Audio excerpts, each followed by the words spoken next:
was the middle of the night. As I walked down the path, the vast Montana sky lit my way.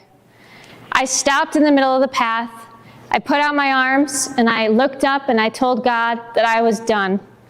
That I was 20 years old and I was completely exhausted by this life. And if that He had more than just a good set of morals, that I wanted to follow Him.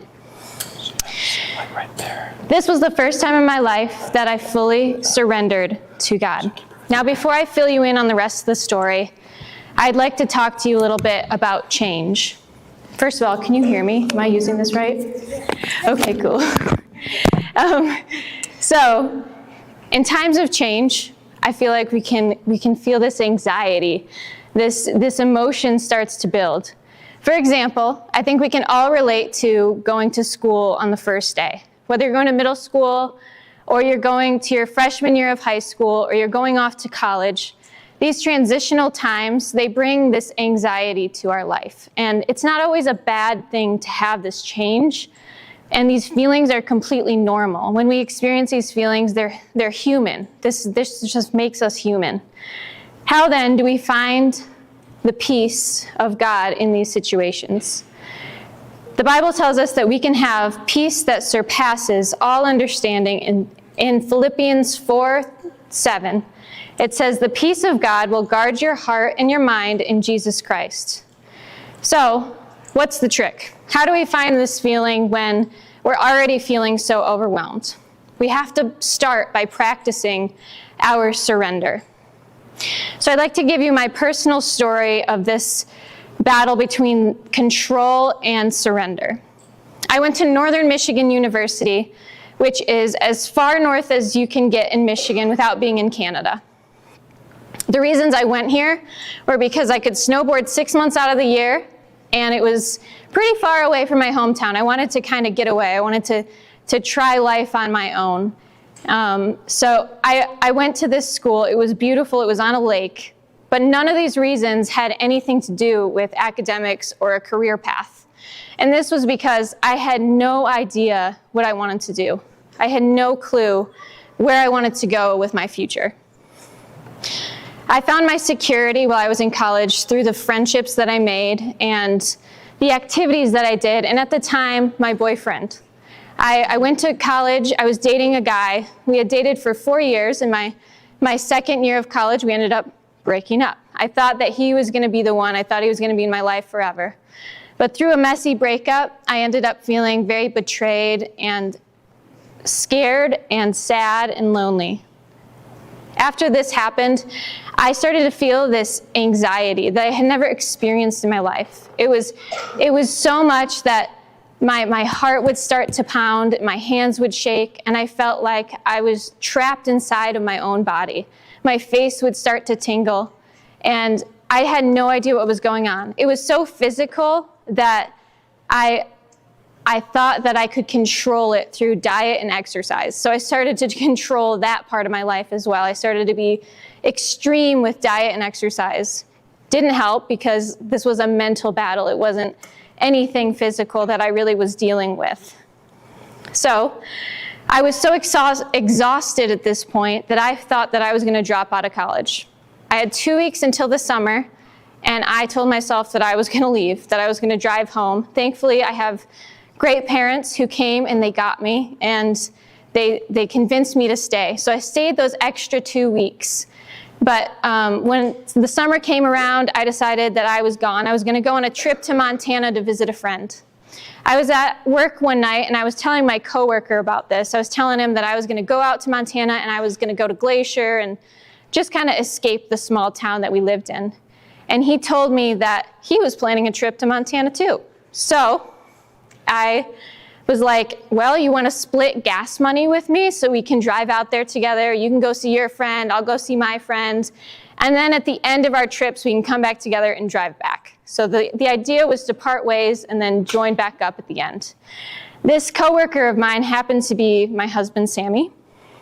At the time, we were strictly coworkers. But after 24 hours in the car together, you get to know somebody pretty well. So we decided that it would be more fun to join our groups when we got there. So we ended up driving up to Glacier together. We went up to Glacier National Park. I'm not really sure where, but we were somewhere in the woods. And this is when I had that experience with God. The whole drive up, I realized that Sammy and his friend Silas, they were on fire for God. I quickly realized they were Christians and they had something that I didn't have. They had this peace. They had this relationship with one another that was deeper than most friendships go. And I was really drawn to that. It was really cool to me. But at the same time, they weren't squares. They were actually pretty cool. And I thought that was, I thought that Christians were kind of boring. Honestly, I thought Christians were boring. And so when I met Sammy and his friend Silas, they were exciting and they loved life. And so I wanted what they had.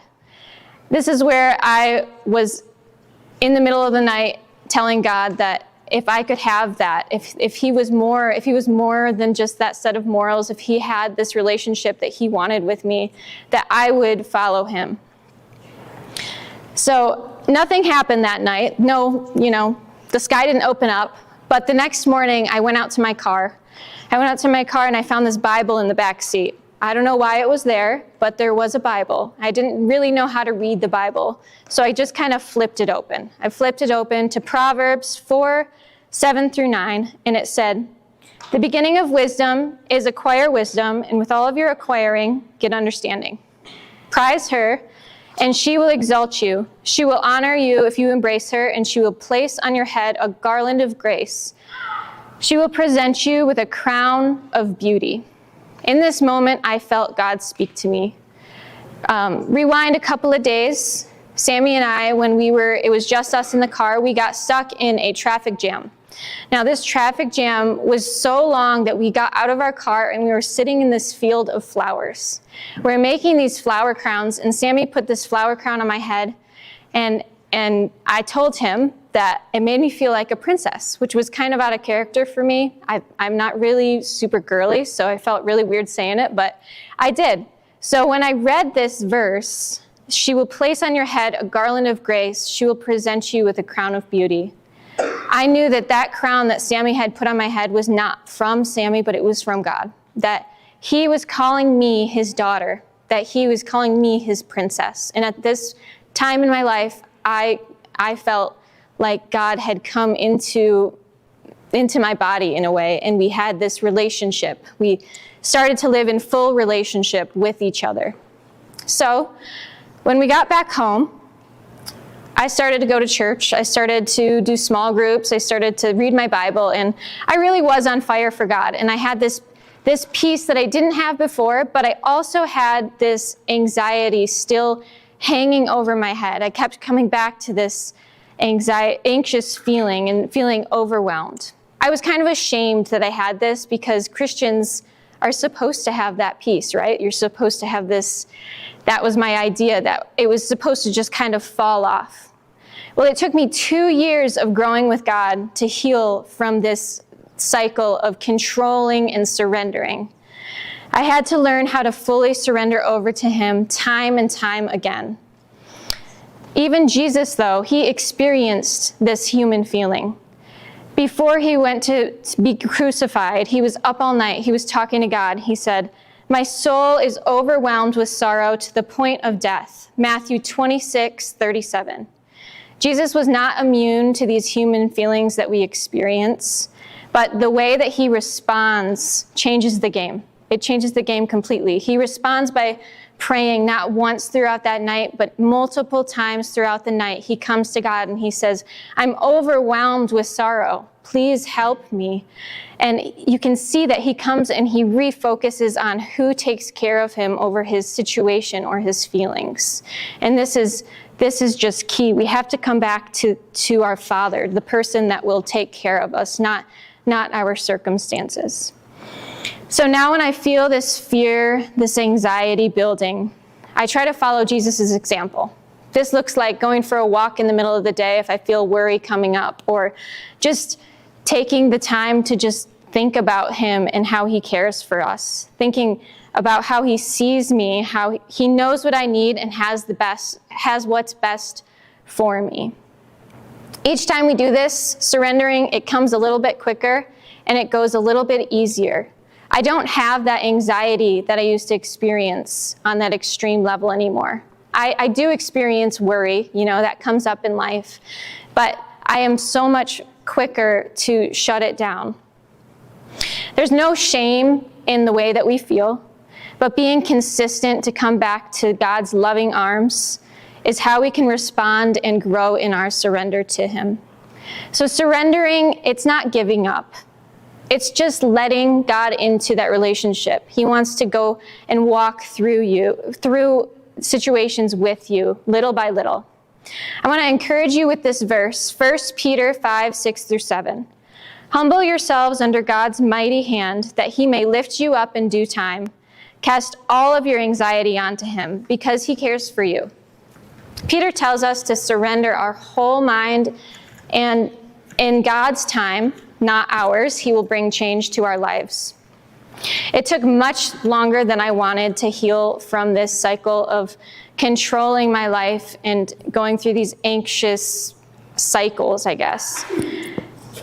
I learned through it, though, so much. I learned that he never leaves us and he always has something much better for us, and my connection with God has grown because of the struggle that I had to go through. I had a mentor in college he was in his 60s, but he had lived an exciting life. He was a hippie when he was younger. He had been in the military. He's been traveling for decades. He told Sammy and I that if you really want to have a truly exciting life, to follow Jesus, because Jesus knows what will fulfill your heart so much more than we can even know. Your purpose will not be found in a career path. You have to first go to Jesus, and Jesus can lead you into what's next for your life. Maybe he will lead you into a pretty rad career path, but you have to come to him first. It's going to be so much easier if you let him take you step by step. He takes you baby steps. It's all about this day by day thinking with him. All else will follow.